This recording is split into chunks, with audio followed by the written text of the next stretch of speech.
Halo, ketemu lagi dengan Om Begawan di Ngompol, Ngopeni Politik. Malam ini kami ada di sekretariat bersama pemenangan Ganjar Mahfud di Kota Surakarta. Ini kita lagi melihat nonton bareng debat Cawapres, debat kedua. Yang nanti kita akan mengetahui bagaimana pendapat para pendukung Ganjar Pranowo dan Mahfud untuk menilai, untuk mengetahui sampai di mana para cawapres ini memberikan visi misinya dan jawaban-jawaban pendapat-pendapat mereka tentang ekonomi Indonesia ini. Mari kita akan melihat ke sana untuk melihat bagaimana riuh riahnya para pendukung Ganjar Pranowo dalam debat cawapres pada malam hari ini.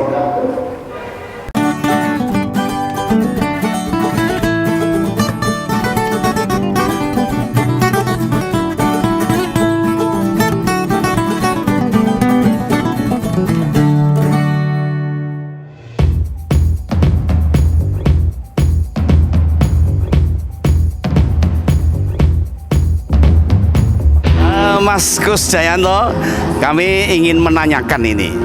Kira-kira acara yang panjenengan selenggarakan nonton bareng tentang debat cawapres yang kedua ini.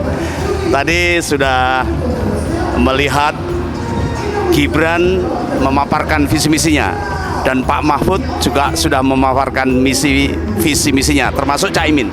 Kira-kira apa pendapat Mas Gus Jayanto tentang visi misinya Pak Mahfud yang panjenengan tadi amati? Jadi begini, selamat malam. Kami mengadakan nonbar alasannya bahwa kami percaya sekali dengan kemampuan dan integritas Pak Mahfud. Jadi pada saat nonbar ini supaya kita sama-sama melihat kemampuan calon yang kita dukung untuk saling menguatkan. Yang pertama itu. Yang kedua, Pak Mahfud punya pengalaman di 3 bidang legislatif, eksekutif, dan yudikatif. Saya kira beliau sangat menguasai apa yang menjadi bidangnya. Bagaimana dengan Gibran yang wali kota Solo ini? Tadi visi-visinya sudah disampaikan. Pendapat Mas Gus Jayanto? Pendapat saya itu kok kayak dibuat tim kayak cuma membaca tanpa memahami mungkin pandangan kita. Terlalu tegang mungkin. Mas Gibran terlalu tegang. Oh, jadi sepertinya tekstual gitu ya, hanya membaca aja. Ya, ini pendapat Mas Gus Jayanto, ketua atau koordinator relawan di Kota Surakarta. Di Surakarta ada berapa organ relawan Ganjar Mahfud? Sudah tercatat 64 organ. Jadi kita sudah laporkan ke KPU juga. Kita membawai Solo Raya juga. Solo Raya. Jadi para penonton di Solo Raya ini ada 60 Solo kota itu ada 64 organ relawan Ganjar Mahfud yang bersama-sama akan memenangkan Ganjar Mahfud khususnya di Kota Surakarta dan Solo Raya. Terima kasih Mas Gus Jayanto. Nanti akan kita sambung lagi.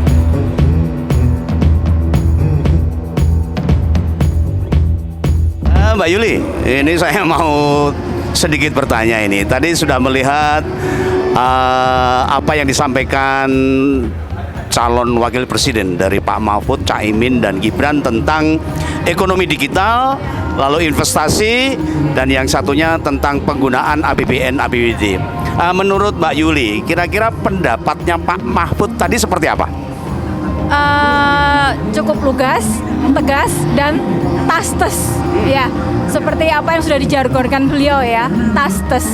Jadi lebih ditekankan ke pemberantasan korupsi ya, karena kita tahu di Indonesia ini kita mau melangkah aja mesti selalu ada pungli, ada meja yang harus kita lewati. Seperti tadi yang disampaikan Pak Mahfud, UMKM tuh harus melewati 24 meja, iya kan? Terus kasus pinjol juga, alhamdulillah ternyata Pak Mahfud yang berjasa, dia bisa menangkap ada 144 ya, ini pinjaman online yang sangat meresahkan masyarakat saat ini. Ya, tentang IKN tadi dikatakan oleh Gibran bahwa sudah banyak investasi yang masuk katanya. Tapi oleh Pak Mahfud dikatakan belum ada satupun investasi. Tapi katanya akan ada gitu. Menurut panjenengan gimana? Kok yang satu akan ada, yang satu belum ada gitu? Ya tadi yang udah disampaikan ya 20% dari APBD ya. Ternyata kan sisanya memang kita istilahnya jaga ke investor yang akan masuk. Ternyata kan nggak semudah apa yang diperkirakan ya. Para investor tentunya juga cerdas. Mereka memang selama ini saya lihat ada beberapa investor tuh yang datang ke IKN. Mereka melihat bagaimana perkembangan IKN dan tentunya mereka juga ini ya masih gambling. Ini nanti kira-kira itu capres mana yang bakal meneruskan IKN? Saya kira itu sih. Tapi berarti belum deal ya? Belum deal untuk investasi? Belum ada. Sampai detik ini belum ada yang masuk investasi di IKN. Ya. Menurut Mbak Yuli untuk investasi IKN belum ada yang deal, baru nawarin gitu loh. Bener apa yang dikatakan Pak Mahfud? Belum ada satupun investasi untuk menggarap IKN, baru mau nawarin. Ya, terima kasih Mbak Yuli. Ya, Pak Haji, wah ini saya mau minta pendapat Pak Haji ini. Wah. Tadi kan sudah nonton ini, pendapat cawapres Mas Gibran, Pak Mahfud dan Caimin tentang investasi dan juga ekonomi digital dan satu penggunaan APBN. Nah, menurut panjenengan ini kira-kira apa yang disampaikan Gibran tadi seperti apa itu menurut Pak Haji ini? Menarik ini ya. Jadi saya juga nyata sebetulnya Mas. Jadi dari ketiga calon wakil presiden itu season pertama tadi ekonomi digital ya. Nah itu kan pertama tadi kan Pak Mahfud yang menyampaikan. Jadi kalau saya berpendapat saya catat ini hanya memperkuat statement Pak Mahfud saja, baik Caimin maupun Gibran. Jadi iya copy paste hanya memperkuat. Nah terus seperti pinjol tadi ya, terus cyber. Nah Gibran tadi kan hanya mengatakan bahwa kita harus mengadakan cyber gini nih untuk itu Pak. Itu kan juga sudah ada sebetulnya. Sekarang pun juga sudah ada. Jadi hanya memperkuat perkataan daripada Pak Mahfud. Terus untuk yang kedua investasi. Jelas sekali investasi.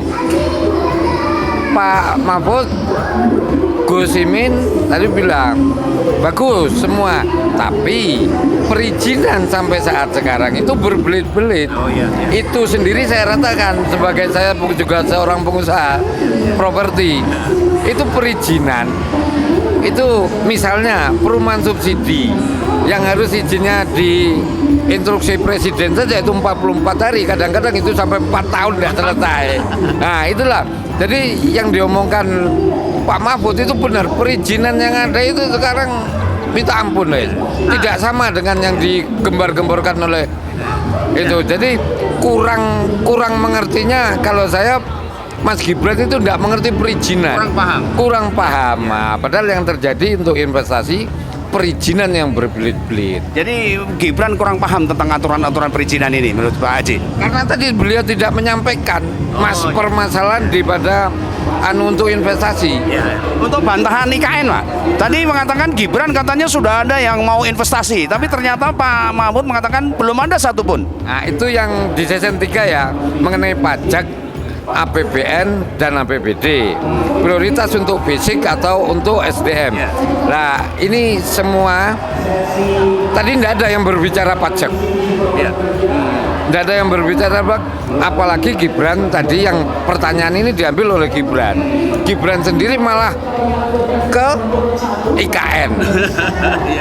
Pembiayaan sering mengulangi kata-kata, mengulangi data APBN, APBD, investasi. APBN, APBD, investasi. Pajaknya tidak disenggol. Dibantah oleh bahwa sampai saat ini investasi belum ada.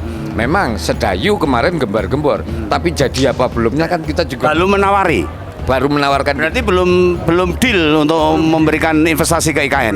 Berarti apa yang dikatakan Gibran itu tidak benar bahwa sudah deal akan mengadakan. Mungkin masih berproses.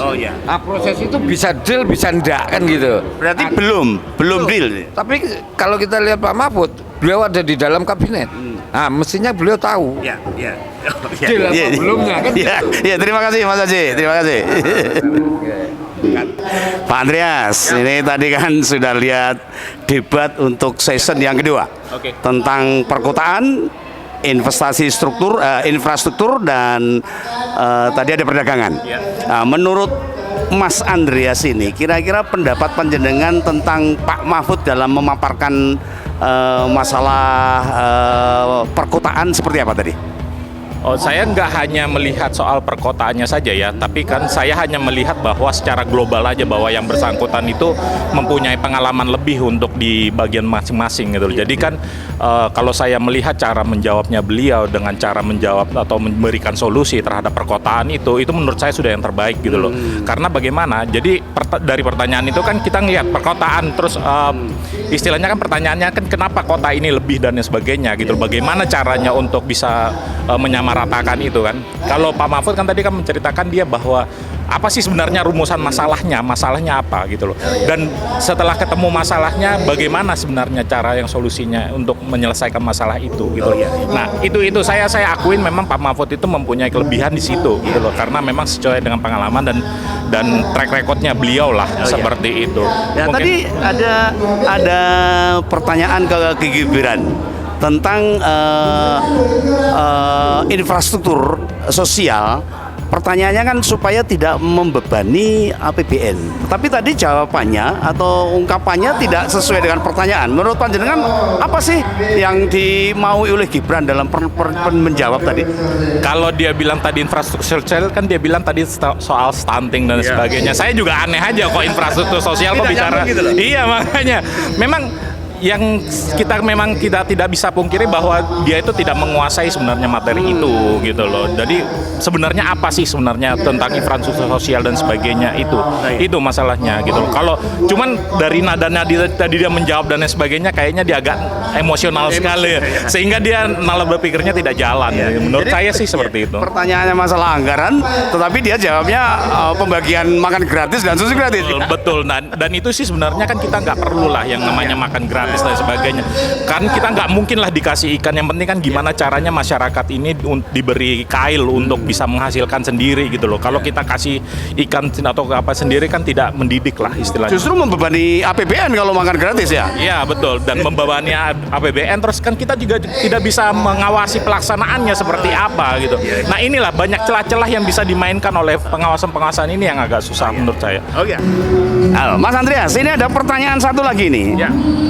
Menurut yang saya tahu, APBD di Kota Surakarta itu hanya 2.107 miliar. Tetapi realisasinya pembangunan di Kota Surakarta itu ada sekitar 3 triliun. Ini jawaban Gibran tadi yang dipertanyakan Caimin artinya seperti apa ini? Ternyata ada kelebihan 1 triliun di Kota Surakarta. Kalau saya membahas soal masalah tadi yang Caimin pemerataan itu, oke. Jadi artinya kan tadi Gibran menjawab kan bahwa ada dana CSR dan dana lain gitu. Tapi yang nggak bisa dipungkiri satu hal itu adalah bahwa yang bersangkutan ini siapa gitu loh. Bagaimana dia bisa mendapatkan dana CSR itu dengan mudah dibandingkan dengan daerah-daerah yang lain gitu loh. Walaupun misalnya kita sebagai seorang wali kota dan sebagainya mengajukan rencana anggaran dan sebagainya, kenapa hanya Solo yang bisa mendapatkan privilege itu gitu loh. Gitu kan. Tidak bisa kita pungkiri bahwa seorang wali kota Solo ini siapa, yaitu anak presiden. Ya kita bisa contoh lah, tadi kan berapa persen, terus di daerah Madiun cuma 9% dan sebagainya. Ya pasti gimana pun juga seorang anak presiden dia bisa menggunakan haknya juga sebagai itu gitu, menggunakan privilege-nya itu gitu loh. Itu tidak bisa kita pungkiri. Itu kenapa yang bagaimana si seorang Caimin tadi itu kenapa dia bisa mendapatkan semua itu dan bagaimana misalnya pandangan seorang Gibran ini terhadap pemerataan itu kan, ya itu yang sebenarnya mau ditanyakan gitu kan. Nah begitu mungkin. Jadi di Solo itu ada pengecualian daripada daerah-daerah lain artinya begitu. Oh pasti ya. Karena Gibran adalah anak presiden. Itu tidak bisa dipungkiri dan tidak bisa kita ini kan lah hiraukan itu gitu. Seperti itu. Terima kasih Mas Andreas. Terima kasih.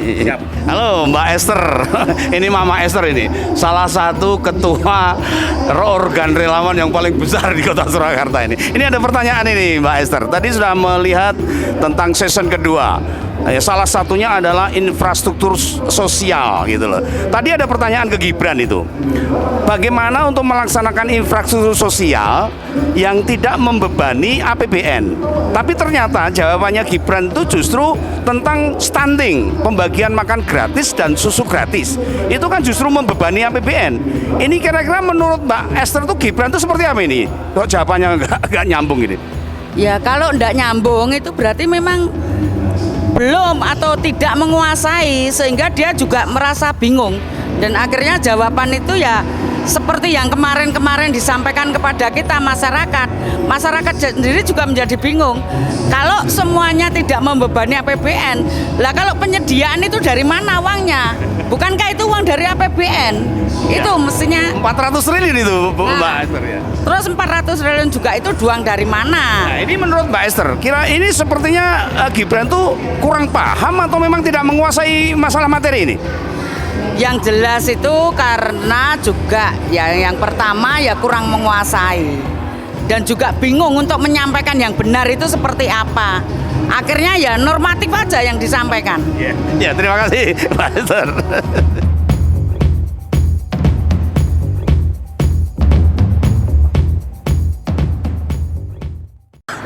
Demikian tadi saya banyak bertanya dengan para relawan-relawan Ganjar. Di sini berkumpul banyak organ-organ relawan di Kota Surakarta yang bersama-sama menonton debat Cawapres. Nah, saya juga menanyakan beberapa pertanyaan-pertanyaan tentang pendapat-pendapat para Cawapres.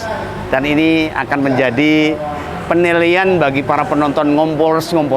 Ini menjadi PR bagi panjenengan. Hati-hati memilih pemimpin sesuai dengan apa yang disampaikan oleh Pak Mahfud dan yang lain. Tapi tentunya panjenengan harus punya pilihan yang tepat. Demikian ngompol ngopini politik dari Om Begawan. Sampai jumpa.